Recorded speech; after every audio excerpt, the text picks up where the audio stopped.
இலக்கை நோக்கி டுவர்ட் த கோல் இந்த நிகழ்ச்சிக்கு உங்களை அன்புடன் வரவேற்கிறோம்.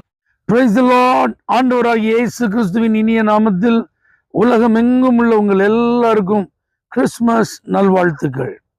லூக்கா எழுதின சுவிசேஷம் 2ஆம் அதிகாரம் 11ஆம் வசனம். இன்று கர்த்தராகிய கிறிஸ்து என்னும் இரட்சகர் உங்களுக்கு தாவீதின் ஊரிலே பிறந்திருக்கிறார். இயேசு பிறந்திருக்கிறார் அப்படின்னு சொல்லியிருக்கலாம்.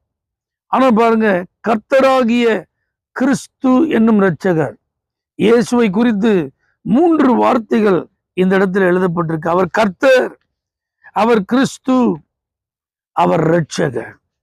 கர்த்தர் அப்படின்னா ஆண்டவர், ஆளுகிறவர். எல்லாம் அவருடைய கட்டுப்பாட்டுக்குள்ளதான் இருக்கு.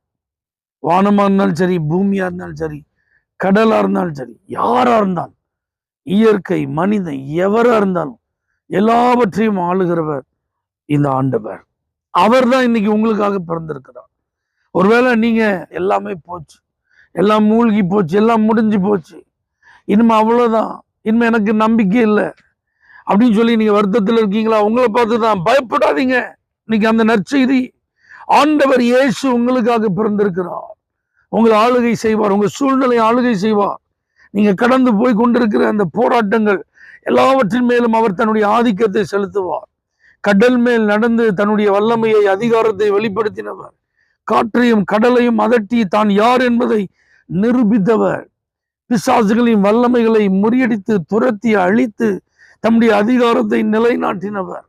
வியாதியஸ்தர்கள் மேல் சுகமளிக்கும் வல்லமையை வெளிப்படுத்தி அவர் தன்னுடைய பிரசன்னத்தினாலே ஜனங்களை விடுதலையாக்கினவர். இன்னைக்கும் அந்த இயேசுதான் உங்களுக்கு பிறந்திருக்கிறார். வியாதியின் அகோரமா, கடன் பிரச்சனையின் தாக்கமா, குடும்ப பிரச்சனைகள் உங்களால் சமாளிக்க முடியாததா இருக்கிறதா? இயேசு என்னும் ஆண்டவர், கர்த்தர் உங்களுக்காக தான் பிறந்திருக்கிறார். இந்த நற்செய்தியை இன்று அறிவிக்கிறதற்கு தான் உங்களுக்கு முன்பாக நான் இருக்கிறேன். ஒருவேளை ஏற்கனவே இயேசுவை அறிந்த தேவ பிள்ளைகள் இந்த வார்த்தையை கேட்டுக்கொண்டிருப்பீர்களானால், இதை நீங்கள் அறியாத அநேகருக்கு நீங்கள் அறிவிக்க கடமைப்பட்டிருக்கிறீர்கள். கிறிஸ்து அபிஷேகம் பண்ணப்பட்டவர், மேசியா, தேவனால் நியமிக்கப்பட்டவர், மனுக்குலத்தின் மீட்பிற்காக அனுப்பப்பட்டவர். இந்த பூமியில இந்த கிறிஸ்து, இந்த மேசியா, தேவனோடு இருக்கிற உறவை இழந்த மனுக்குலத்திற்காகவே அபிஷேகம் பண்ணப்பட்டு அனுப்பப்பட்டவர். அதனாலதான் இதை கிறிஸ்மஸ் அப்படின்னு சொல்றோம். Christ plus mass. கிறிஸ்து மாஸ்னா சர்வீஸ், ஆராதனை, தொழுகை, பணிந்து கொள்ளுதல். அபிஷேகம் பண்ணப்பட்டவருக்கு செய்யப்படும் ஆராதனை, அபிஷேகம் பண்ணப்பட்டவரை தொழுது கொள்ளுதல். நீங்க பாருங்க, மெய்ப்பர்கள் பணிந்து கொண்டார்கள், சாஸ்திரிகள் பணிந்து கொண்டார்கள். இப்படி ஆண்டவர் இயேசு பிறந்த பொழுது தொழுகை அதிகமாய் வலியுறுத்தப்பட்டிருக்கிறது. நானும் தொழுது கொள்ள வேண்டும் என்று ஏரோது சொன்னாலும் அவன் இயேசுவை தொழுது கொள்ளவில்லை. ஏன்னா அவனுக்கு ராஜாவாய் பிறந்திருக்கிற இயேசுவை ஏற்றுக்கொள்ள மனதில்லை. நான் தான் ராஜா அப்படிங்கிற ஒரு பெருமை. தெய்வ பிள்ளைகளே, இன்று இந்த கிறிஸ்து எண்ணப்பட்ட, அபிஷேகம் பண்ணப்பட்ட இயேசுவை ஆராதிக்கிற ஒரு நல்ல நாள். பண்டிகை கொண்டாட்டங்களுக்கு அதிக முக்கியத்துவங்கள் கொடுத்து, விருந்து உபசரணைகளுக்கு அதிக முக்கியத்துவம் கொடுத்து, விருந்தினர்களுக்கு அதிக முக்கியத்துவம் கொடுத்து இயேசுவை விட்டுறக்கூடாது. அவர் ஆராதிக்கிறத விட்டுறக்கூடாது. ஆராதனைக்கு பெயருக்காக போயிட்டு வேக வேகமா வேற காரியத்துல அலுவலா இருப்பதற்கு இந்த நாளை செலவு பண்ணக்கூடாது. இந்த நாள் முழுக்க முழுக்க கர்த்தரை ஆராதிப்பதற்கு, நமக்காக அபிஷேகம் பண்ணப்பட்ட மேசியாவை ஆராதிப்பதற்கு, இதற்கு நீங்க அதிகமான நேரம் செலவு பண்ணுங்க. இந்த உண்மையை அறியாமல் வேறு எதையெல்லாமோ தொழுகை செய்து கொண்டிருக்கிறவர்களுக்கு இந்த உண்மையை அறிமுகப்படுத்துங்கள்.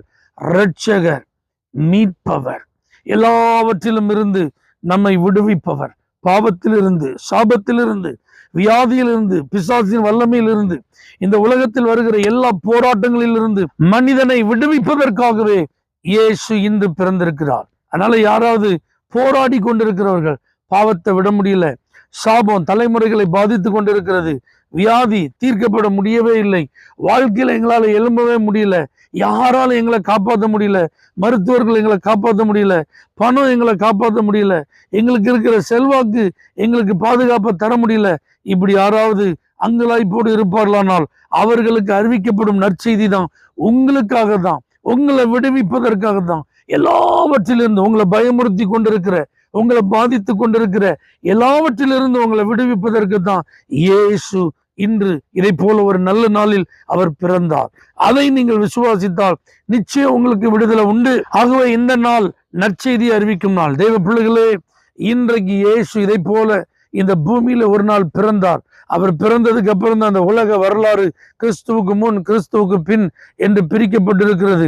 இன்றைக்கு இயேசுவை நான் நம்ப மாட்டேன், ஏற்றுக்கொள்ள மாட்டேன் அப்படின்னு யார் சொன்னாலும் அவர்கள் எழுதுகிற டேட் ஆஃப் பர்த் இயேசு என்கிற தெய்வம் இந்த மனிதனாக இந்த பூமியில பிறந்தார் என்பதை வரலாற்று பூர்வமாக நிரூபிக்கிறதை எவரும் மறுக்க முடியாது.